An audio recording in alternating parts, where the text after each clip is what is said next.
ప్రియమైన దేవుని బిడ్డలరా,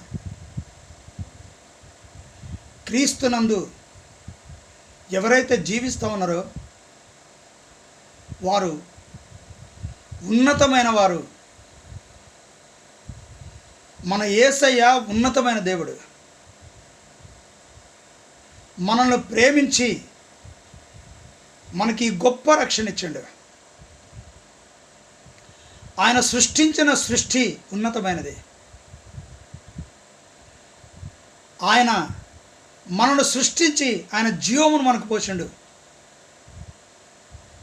ఆయన ఉన్నతమైన దేవుడు గనక మనను కూడా ఉన్నతమైన వారిగా ఆయన రక్షించుకున్నాడు.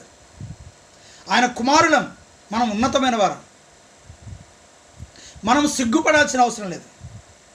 మనం నమ్మిన యేసయ్యను ప్రకటించడానికి, మనం నమ్మిన యేసయ్యను స్తుతించడానికి, ఆయన గురించి తెలియపరచడానికి, ఆయన మా దేవుడు అని, రక్షకుడు అని, మా ప్రభు అని, మమ్మల్ని ఏలువాడని, మా జీవితంలో గొప్ప కార్యములు చేసిన దేవుడని, మరణము నుంచి మమ్మల్ని విడిపించిన దేవుడని, కష్టకాలం నుంచి రక్షించిన దేవుడని, రోగము నుంచి స్వస్థపరిచిన దేవుడని చెప్పుకుంటందుకు మనం సిగ్గుపడాల్సిన అవసరం లేదు.